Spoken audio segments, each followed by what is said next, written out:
Hello दोस्तों, राम राम सभी को। हरियाणा जिला दर्शन में आज हम करेंगे रोहतक के बारे में, देखेंगे इसकी भौगोलिक स्थिति कैसी है, यहाँ पर दार्शनिक स्थल कौन कौन से हैं और यहाँ की जो एजुकेशन हब के नाम से कहा जाता है इसको, यहाँ पर क्या कौन कौन से विश्वविद्यालय हैं उनके बारे में हम देखेंगे। तो सबसे पहले हम बात करेंगे इसके जो प्राचीन नाम हैं, उसको क्या कुछ कहा जाता था प्राचीन समय में। तो यहाँ के एक राजा हुआ करते थे, पवार राजा, जिसका नाम था रोहतास। कहते हैं कि उसी के नाम पर इसका नाम क्या पड़ा है, रोहतक पड़ा है। एक पवार राजा हुआ करते थे, रोहतास, और इसी के नाम पर क्या पड़ा है, इसका नाम रोहतक पड़ा है। हम बात करते हैं कि यहाँ पर प्राचीन समय में जंगल हुआ करते थे और उन जंगलों में जो एक वृक्ष है या फिर एक पुष्प कह लीजिए, रोहेड़ा, लेकिन इसका नाम अब क्या हो गया है, रोहेरा। रोहेरा से ही क्या पड़ा है, रोहतक पड़ा है। इस फूल की क्या खास बात है कि यह केसरिया रंग का है।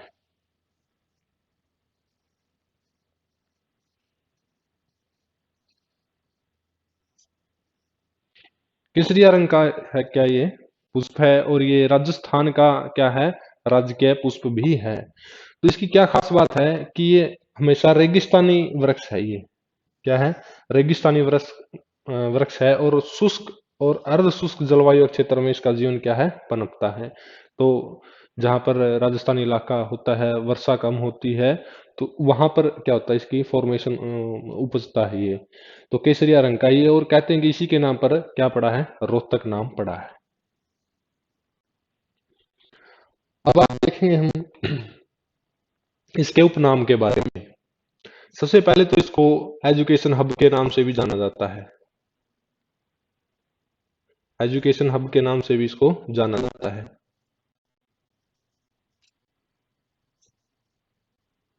Education hub.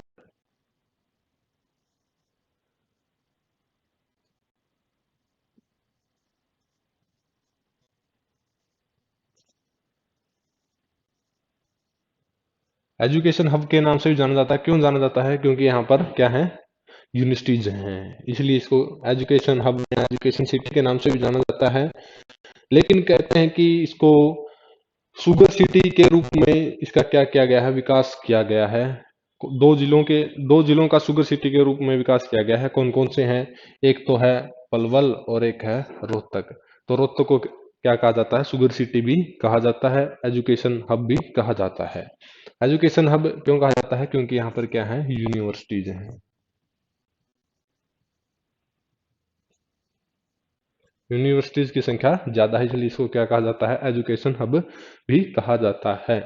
और इसको क्या कहा जाता है, हरियाणा की राजनैतिक राजधानी।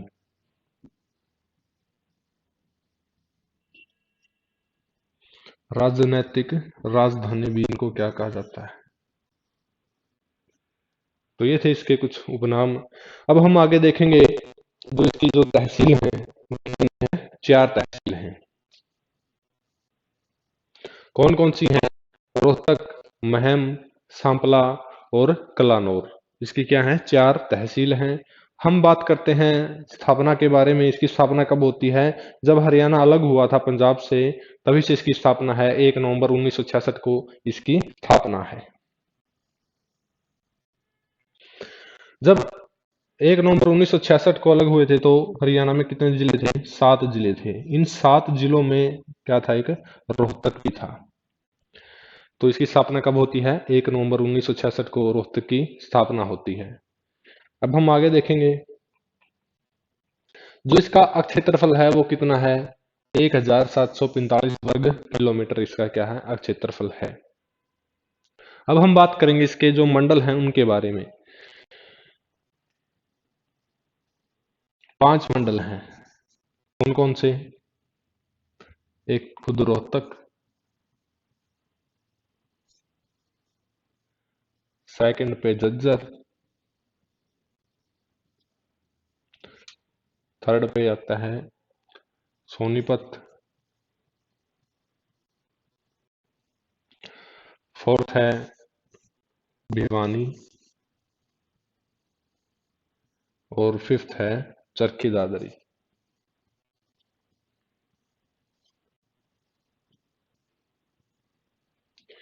ये क्या है, 5 मंडल हैं रोहतक के। कौन कौन से हैं? रोहतक, झज्जर, सोनीपत, भिवानी और चरखी दादरी, ये 5 क्या हैं? मंडल हैं रोहतक के अंदर। तो अब हम आगे देखते हैं जो भौगोलिक स्थिति है। भौगोलिक स्थिति की यदि हम बात करें तो ये क्या है? किसी भी राज्य के साथ रोहतक की सीमा नहीं लगती है। तो हम इसको क्या कह सकते हैं? भारत के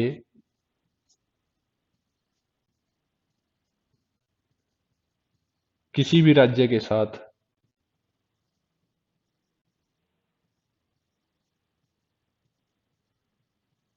भारत के किसी भी राज्य के साथ सीमा नहीं लगती।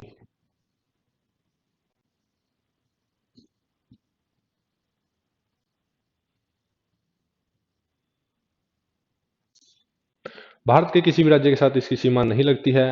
अगर बात करें इसके पड़ोसी कौन कौन से हैं, तो कौन कौन से जिले हैं?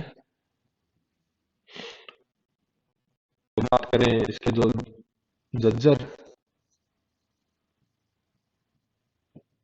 सोनीपत,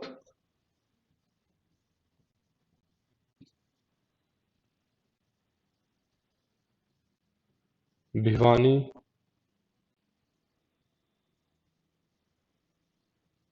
चरखी दादरी, हिसार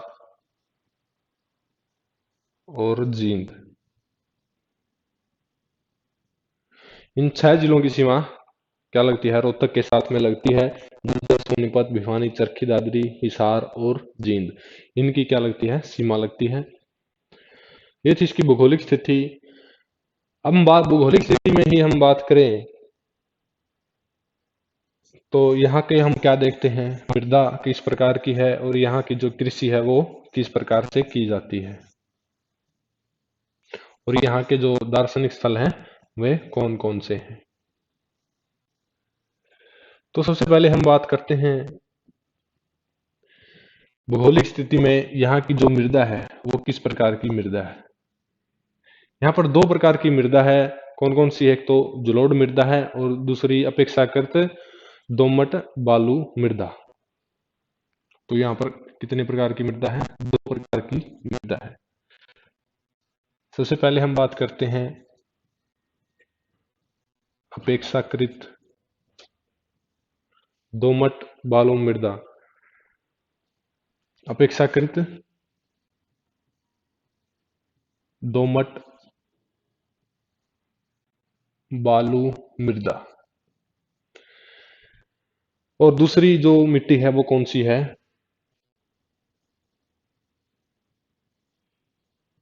जलोढ़ मृदा। यहाँ की 2 प्रमुख क्या है? मृदा है।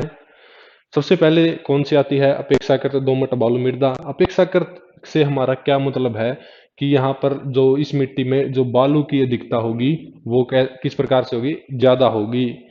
लेकिन दोमट से हमारा क्या मतलब है? दोमट से ही क्या मतलब है? जलोढ़ मृदा से है।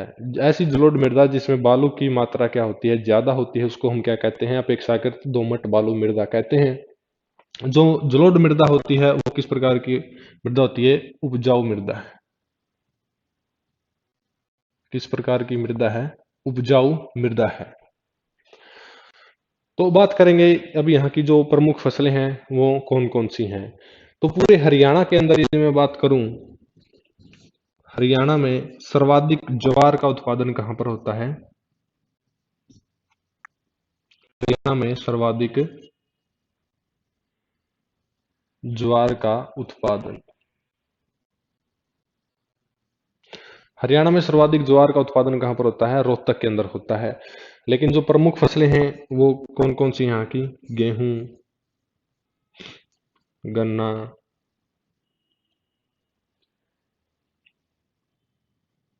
और अपेक्षाकृत चना भी यहाँ पर होता है।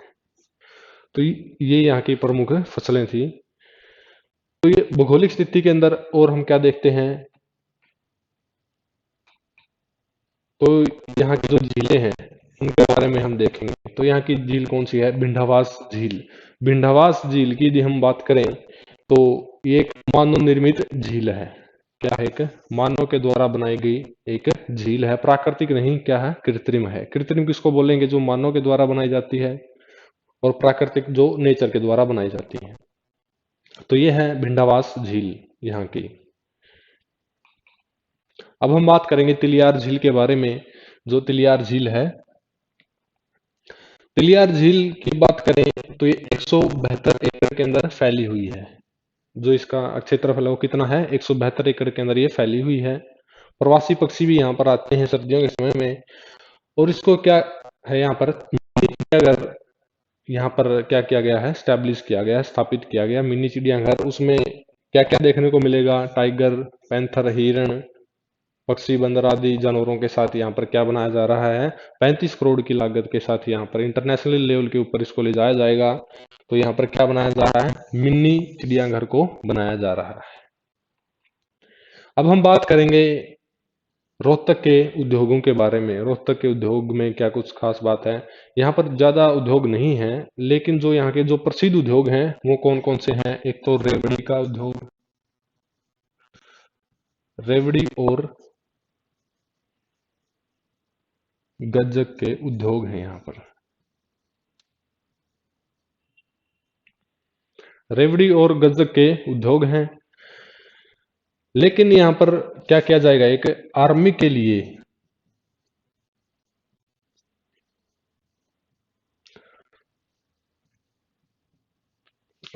जो जैकेट्स होती हैं, बुलेट प्रूफ जैकेट्स होती हैं, उनका जो खराब हो जाती हैं तो उनका क्या किया जाएगा, यहाँ पर पुनः निर्माण किया जाएगा। जो बुलेट प्रूफ जैकेट होती हैं,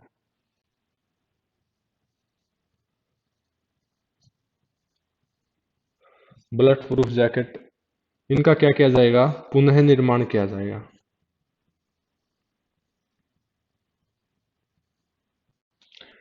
बुलेट प्रूफ जैकेट का पुनः निर्माण किया जाएगा। तो बस उद्योग में तो यही है, इतने खास उद्योग यहाँ पर नहीं है। अब हम बात करेंगे परिवहन की। परिवहन की बात करेंगे तो सबसे पहले हम बात करेंगे यहाँ के जो नेशनल हाईवे हैं वह कौन कौन से हैं। तो नेशनल हाईवे की यदि मैं बात करूं तो नेशनल हाईवे में यहाँ पर है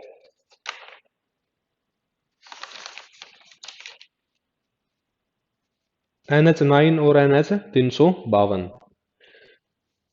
NH9 और NH352 यहाँ के क्या है, नेशनल हाईवे हैं।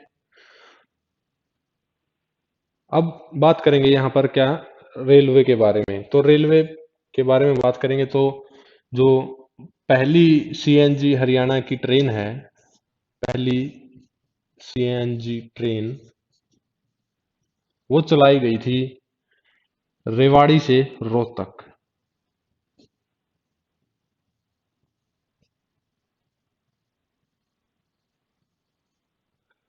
कब चलाई गई थी ये, 13 जनवरी 2015 को।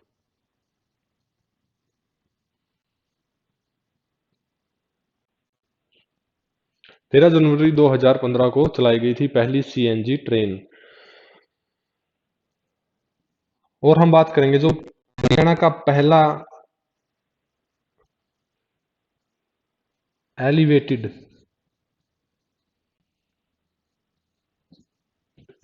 रेलवे ट्रैक कहां पर बनाया जा रहा है, रोहतक के अंदर। हरियाणा पहला एलिवेटेड रेलवे ट्रैक भी कहां पर बनाया जा रहा है, रोहतक के अंदर बनाया गया था। तो ये थे इसके जो परिवहन है उसके बारे में। अब हम बात करते हैं कि जो विश्वविद्यालय है रोहतक में वे कौन कौन से विश्वविद्यालय हैं। सबसे पहले हम बात करेंगे MDU, महर्षि दयानंद यूनिवर्सिटी। तो इसकी स्थापना कब हुई थी, इसकी स्थापना हुई थी 1976 में, महर्षि दयानंद यूनिवर्सिटी। और इसका जो विद्यालय का जो कैंपस है वो कितनी जगह में है, 700 एकड़ के अंदर इसका क्या है, कैंपस है महर्षि दयानंद यूनिवर्सिटी का। अब हम बात करेंगे पंडित भगवत दयाल मेडिकल विश्वविद्यालय। सर्वप्रथम इस विश्वविद्यालय का जो स्थापना है वो कब होती है, 1960 में इसकी स्थापना होती है। 1960 में इसकी स्थापना कर दी जाती है और 25 जनवरी 1963 को इसे स्वतंत्र मेडिकल कॉलेज का दर्जा भी दिया जाता है। लेकिन इससे पहले की यदि बात करें तो ये पटियाला का क्या था, गेस्ट कॉलेज के रूप में जुड़ा हुआ था। पटियाला कॉलेज से गेस्ट कॉलेज के रूप में ये जुड़ा हुआ था, लेकिन अब ये स्वतंत्र बना दिया गया है, पंडित भगवत दयाल मेडिकल विश्वविद्यालय। अब थर्ड नंबर पे कौन सा विश्वविद्यालय है? बाबा मस्तनाथ विश्वविद्यालय। बाबा मस्तनाथ विश्वविद्यालय है। इसकी जो स्थापना है बाबा मस्तनाथ विश्वविद्यालय की, वो कब मानी जाती है? 2006 को। बाबा मस्तनाथ विश्वविद्यालय की जो स्थापना है वो कब होती है? 2006 को। ये स्वतंत्र इकाई के रूप में कार्य करता है। तो रोहतक का क्या है? ये एक निजी विश्वविद्यालय है। निजी विश्वविद्यालय है। निजी क्या है? विश्वविद्यालय।